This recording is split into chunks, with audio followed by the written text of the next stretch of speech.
ہوں کبھی کبھی اشک ہو جاتا ہوں، اگر خود کو مسلمان بن کے نہ بھی سوچوں تو اسلامی تعلیمات اتنی روشن ہے کہ قسم خدا کی سر دھننے کو دل کرتا ہے۔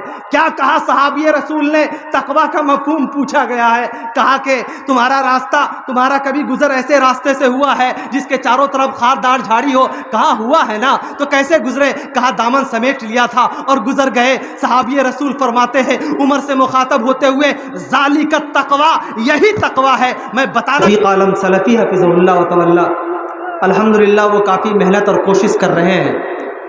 یہ بار بار بیچ میں کس برادری کے لوگ ہیں بھائی،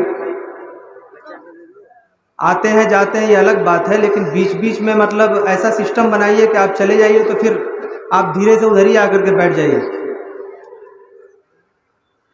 بہرحال تو میں یہ بیان کر رہا تھا کہ فضیلت الشیخ شفیق عالم سلفی حفظہ اللہ وتعالی جو مقامی جمعیت اہل حدیث کے ذمہ دار ہیں، مجھے پتہ یہ چلا کہ الحمدللہ اتنی بڑی بھیڑ اور اتنی بڑی تعداد اور اہل حدیثوں کی اتنی بڑی جماعت ہونے کے باوجود مقامی جمعیت کی اب تک کوئی آفس نہیں ہے۔ مجھے یہ سن کر کے افسوس ہوا، اس لیے کہ کسی بھی کام کو کرنے کے لیے منظم ہونا بہت ضروری ہے۔ غالباً نیوٹن نے کبھی کہا تھا کہ جنگ پہلے دماغ میں جیتی جاتی ہے، اس کے بعد میدان میں جیتی جاتی ہے۔ یہ تصور یہاں سے آپ لے رہے ہیں یہ الگ بات ہے، لیکن اس کے ساتھ ساتھ مضبوط لائے عمل کے لیے ایک مستقل پلیٹ فارم ہونا بہت ضروری ہے۔ ہم شکوہ کرتے ہیں، ہم یہ بولتے ہیں کہ صاحب وہاں پہ جو راستے میں لوگ گئے، لوگوں نے موب لنچنگ کر دی، لوگوں نے فلانی کر دی۔ یہ RSS کے خونی بھیڑیے جو اپنا الگ الگ لباس پہن کر کے پورے ملک کے اندر دہشت مچائے ہوئے ہیں، ان لوگوں کے پیچھے اگر آپ تاریخ پڑھو گے، آپ ہسٹری پڑھو گے تو آپ کو اندازہ ہوگا کہ یہ لوگ آزادی سے پہلے بھی اور آزادی کے بعد بھی بیٹھے نہیں رہے، بلکہ ان لوگوں نے اپنے بچوں کو الگ الگ فیلڈ میں سنبھالا ہے، اپنے بچوں کو سنوارا ہے قوم کے۔ تبھی جا کر کے آپ کو کبھی کوئی بجرنگ دل کا بیوقوف دکھائی دیتا ہے، کبھی شیو سینا کا پاگل کتا دکھائی دیتا ہے، کبھی RSS کے ذہن سے معاف لوگ دندناتے ہوئے پھرتے ہیں۔ یہ کیوں؟ یہ ہتھیار صرف جانتے ہیں، یہ نہیں جانتے ہیں کہ محبت کا پیغام وہ ہے جو صرف وہی محبت کا پیغام تھا جو رسول عربی جناب محمد الرسول اللہ صلی اللہ علیہ وسلم نے مکہ کی سرزمین سے شروع کی۔ دنیا کی پوری تاریخ پڑھ جائیے، پوری دنیا میں کوئی بھی قائد اور کوئی بھی دھرم گرو اتنے کم عرصے میں، اتنے کم سمے میں کوئی بھی مائی کا لال اس سرزمین میں پیدا نہیں ہوا ہے جس کی دعوت نے عرب سے لے کر کے مشرق تک تہلکہ مچا کر کے رکھ دیا ہو۔ یہ صرف اللہ کے رسول کی ذات تھی، لیکن وہ کیا چیز تھی؟ شاعر نے کہا ہے کہ ہے محبت میں وہ طاقت کے بنے سنگ بھی موم، ہے محبت میں وہ طاقت کے بنے سنگ بھی موم، حسن اخلاق سے کافر کو مسلمان کر دے۔ دوستو، جب تک ہم منظم نہیں ہوں گے، جب تک تیار نہیں ہوں گے، ضرورت ہے کہ فضیلت الشیخ شفیق عالم سلفی حفظہ اللہ وتعالی کی قیادت میں، شیخ عطاء الرحمن فیضی حفظہ اللہ وتعالی کی قیادت میں، یہ جو آپ لوگوں کے علاقے کے ریڑھ کی ہڈی ہیں، ان کی قیادت میں آپ مضبوط ہوئیے، ایک کمیٹی بنائیے، ایک آفس بنائیے، وہاں سے ایک ریزولوشن پاس کیجئے، ایک منصوبہ بنائیے۔ مولانا ابوالکلام آزاد رحمۃ اللہ علیہ کی کتابیں آپ پڑھیں، ان کے خطبات پڑھیں۔ مولانا ابوالکلام آزاد رحمۃ اللہ علیہ کے زیادہ تر جو خطبات سرزمین کلکتہ کے اندر دیے گئے ہیں، لوگوں نے کتابیں لکھی ہیں، جمع کیے ہیں تمام خطبات۔ مولانا ابوالکلام آزاد رحمۃ اللہ علیہ نے بیت المال پہ بہت زور دیا ہے، مولانا ابوالکلام آزاد نے زکوٰۃ کے نظام پہ بہت زور دیا ہے، اور زکوٰۃ کی اہمیت کتنی ہے۔ ابو بکر صدیق نے کیا خوبصورت جملہ کہا، سنیے تو ایسا لگتا ہے کہ ایمان کی سوئی ہوئی حرارت جاگ اٹھی ہو۔ اللہ تبارک و تعالیٰ نے کیا دل کے اندر جذبہ دیا تھا، نبی کونین کے بغل میں بیٹھ کر حضرت ابو بکر صدیق نے اسلام کو آتے ہوئے دیکھا تھا۔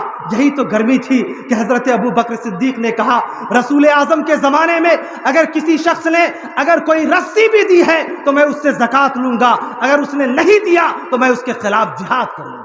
یہ جملہ لوگ صرف جہاد کا مفہوم یہی سمجھتے ہیں کہ بھئی تلوار نکالو اور مار دو، کاٹ دو، فلانا کر دو، یہ کر دو، لیکن صاحب یہ عربی زبان کی خوبی ہے کہ صرف ایک لفظ آئے تو مفاہیم کے الگ الگ چشمے نکل پڑتے ہیں۔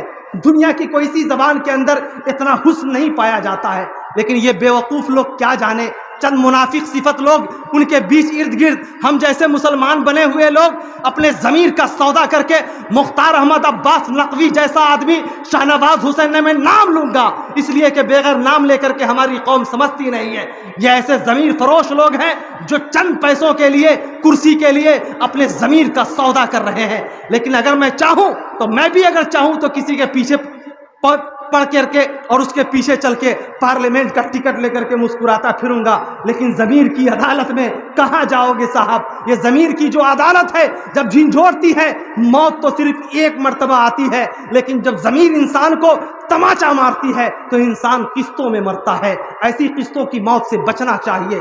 آپ اگر چاہتے ہیں کہ اپنے بچوں کو جوڑیں، قوم کی اور اس نسل کو اگر سنوارے، تو ان جیسے لوگ شفیق عالم سلفی حفظہ اللہ و تولا، عطاء الرحمن فیضی صاحب، میں بار بار یہ نام اس لیے ریپیٹ کر رہا ہوں تاکہ آپ کو یہ نام یاد ہو جائے کہ یہ لوگ ہیں جو مقامی جمعیت کے طور پہ سرگرم ہیں۔ ان لوگوں کے ساتھ ساتھ مل کر کے چاہیے کہ آپ ایسا نظام بنائیں جہاں پہ ہماری غریب بچیوں کی شادی میں اگر کوئی مسئلہ ہو تو یہ لوگ مدد کریں، ہمارے قوم کے بچوں کو پڑھنے میں اگر مسئلہ ہو تو یہ مدد کریں، ہمارے قوم کے بچوں کی ایک ٹیم ہو۔ اگر پتہ چلے کہ کسی بھی کالج کے اندر اگر کوئی باحجاب لڑکی جاتی ہے اور اس کو کوئی پریشانی ہے، ایک فون پر مولانا شفیق عالم سلفی اور ان کے نمائندوں کے ایک فون پر میں یہ چاہتا ہوں کہ ہمارے قوم کا 500 بچہ کھڑا ہو جائے۔ اگر کھڑے ہو جاؤ گے تب جا کر کے تمہاری بات سنی جائے گی۔ گوجر قوم کا تو نام سنا ہوگا، آپ یوٹیوب پہ بیٹھ کر کے کامیڈی اور پتہ نہیں کون کون سی چیزیں دیکھتے ہیں، کبھی اگر موقع ملے تو سمجھداری کی چیزیں بھی دیکھ لیجئے۔ یہ جو ہمارے ساتھ ایک دجالی فتنہ گھوم رہا ہے نا، یہ ہمارے ساتھ چل تو ضرور رہا ہے لیکن صاحب اسی میں سے پھٹکنا ہے، اسی میں سے چھاننا ہے۔ مجھے وہ جملہ بڑا خوبصورت یاد آتا ہے کہ غالباً ابی بن کعب رضی اللہ تعالیٰ عنہ سے پوچھا حضرت عمر نے کہ بتائیے تقویٰ کیا چیز ہے۔ حضرت رسول کرامی صلی اللہ علیہ وسلم کے بغل میں بیٹھ کر کے اسلام سیکھنے والے کا جملہ سنو، میں پڑھتا ہوں کبھی کبھی اشک ہو جاتا ہوں۔ اگر خود کو مسلمان بن کے نہ بھی سوچوں تو اسلامی تعلیمات اتنی روشن ہے، یہ قسم خدا کی سر دھننے کو دل کرتا ہے۔ کیا کہا صحابی رسول نے؟ تقویٰ کا مفہوم پوچھا گیا ہے، کہا کہ تمہارا راستہ، تمہارا کبھی گزر ایسے راستے سے ہوا ہے جس کے چاروں طرف خاردار جھاڑی ہو؟ کہا ہوا ہے نا، تو کیسے گزرے؟ کہا دامن سمیٹ لیا تھا اور گزر گئے۔ صحابی رسول فرماتے ہیں عمر سے مخاطب ہوتے ہوئے، ذالک التقویٰ، یہی تقویٰ ہے۔ میں بتانا یہ چاہتا ہوں میرے دوستوں، میرے آس پاس موبائل کی شکل میں جو یہ کانٹے ہیں، یہ فتنے ہیں، جو مصائب اور حالات ہیں، یہ حالات کے جو کانٹے ہیں، ان کانٹوں سے اگر بچنا چاہتے ہو، موبائل کے اس دجالی فتنے سے ایسی چیزیں نکالو جو تمہارے مستقبل کو بہتر بنا سکے، تمہارے قوم کے بچوں کو سنوار سکے۔ یہ کب ہوگا؟ جب آپ کا کوئی مضبوط لیڈر ہوگا، جب کوئی آپ کا مضبوط قائد ہوگا، جب سب میں سب مل کر کے چلیے گا ایک آواز پر۔ اگر تم نہیں جمع ہو، جلسے کی بھیڑ میں تو لوگ چلے آتے ہیں، کچھ لوگ جلسہ سننے کے لیے آتے ہیں، کچھ لوگ جلسہ دیکھنے کے لیے آتے ہیں۔ اگر جلسہ سننے والے کو اگر دیکھنا ہے تو پنڈال میں آؤ، اور جلسہ دیکھنے والے کو اگر دیکھنا ہے تو سڑکوں پہ گھومو، سمجھ میں آ جائے گا کہ کون لوگ دیکھنے کے لیے آئے ہیں، کون جو ہے نا سننے کے لیے آئے ہیں۔ میں بس ایک درد کے ساتھ یہ باتیں کہہ رہا ہوں کہ ہونا یہ چاہیے کہ کل ہو کر کے جب ہمارے ملی مسائل پر، ہمارے قوم کے مسائل پر اگر یہ لوگ آواز دے، سر پہ کفن باندھ کر کے تیار ہو جاؤ، تب جا کر کے تمہارے مسائل۔ اور کسی نے کہا تھا کہ خدا نے آج تک اس قوم کی حالت نہیں بدلی، نہ ہو جس کو خیال خود اپنی حالت کے بدلنے کا۔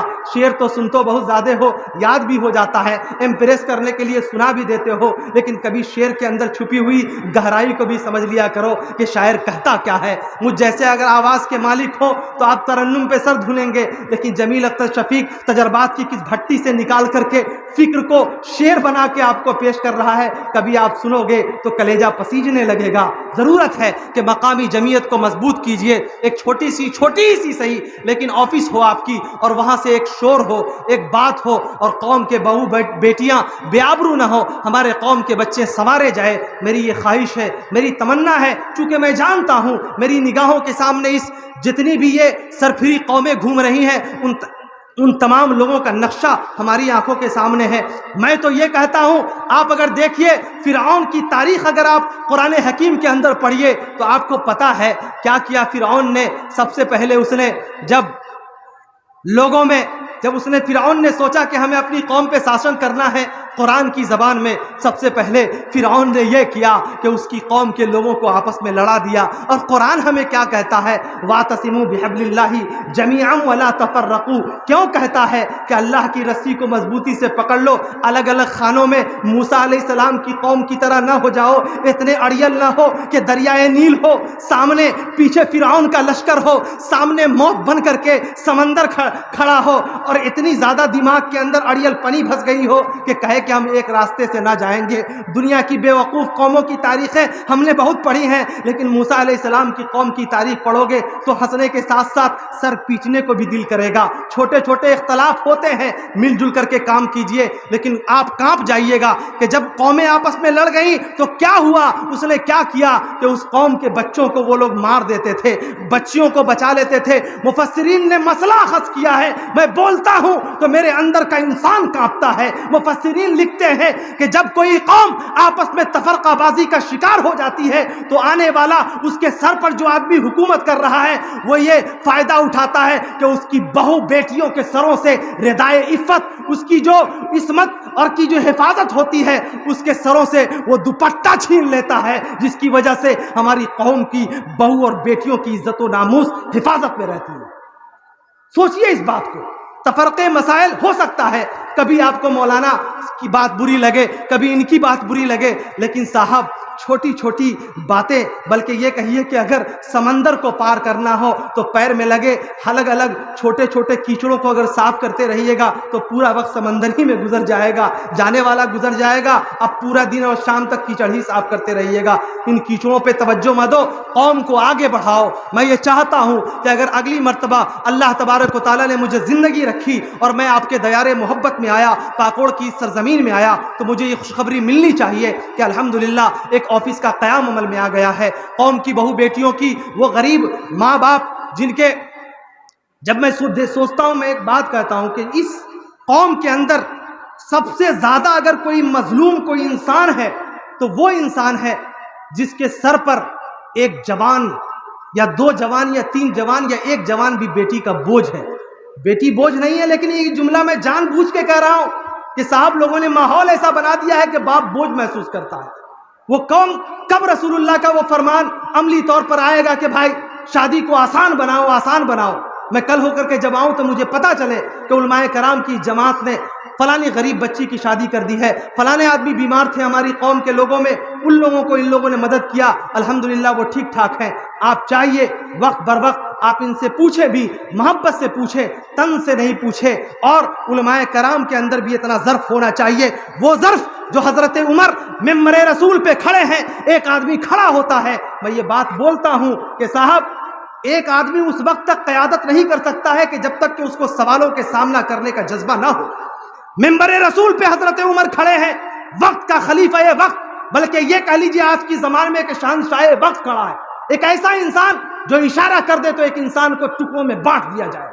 حضرت عمر ممبر رسول پہ کھڑے ہیں، ایک عام آدمی کھڑا ہوتا ہے، کہتا ہے کہ عمر مال غنیمت میں بانٹے گئے جو کپڑے تھے وہ تو تیرے قد کے برابر نہیں ہوتے ہیں، یہ کپڑا اتنا لمبا کہاں سے سلا لیا؟ حضرت عمر چاہتے ڈانٹ کر کے بیٹھا دیتے، لیکن قربان جاؤ رسول اللہ نے یوں ہی نہیں کہا تھا۔ ایک ہاتھ حضرت ابو بکر کے کاندھے پر، دوسرا حضرت عمر کے کاندھے پر۔ صحابہ کرام منظر دیکھ کر کے مسکرائے۔ پیارے رسول اعظم اس قوم کا، اس روئے زمین کا سب سے بڑا قائد ایک تاریخی جملہ کہتا ہے کہ لوگوں یہ منظر تمہیں اچھا لگ رہا ہے نا، انشاءاللہ العزیز قیامت کے دن بھی ایک ہاتھ میرا حضرت ابو بکر صدیق کے کاندھے پر ہوگا اور دوسرا حضرت عمر کے کاندھے پہ ہوگا۔ سبحان اللہ، رسول اللہ نے تو یہاں تک کہا کہ اگر میرے بعد کسی شخصیت کو نبوت کا تاج پہنایا جاتا تو وہ حضرت عمر، حضرت عمر کی فراست، حضرت عمر کی قیادت، حضرت عمر کی ذہانت ایسی، اور اس غریبی میں بھی امیری کی کیا ادا رکھتے تھے کہ رسول اللہ نے فرمایا کہ عمر جب تم راستے سے جاتے ہو آسمان کے ماتھے پر پسینہ آ جاتا ہے، ایسا جاہو جلال بھی ہے، لیکن درویشی ایسی، عاجزی ایسی، انکساری ایسی، وما حاذی الحیات الدنیا الا لہو و لعب وان الدار الاخرۃ لہی الحیوان کی عملی تفسیر ایسے کہ ممبر رسول پہ کھڑے ہیں، ایک آدمی کھڑا ہوتا ہے، عمر بتا تیرا یہ کپڑا لمبا کیسے ہوا ہے؟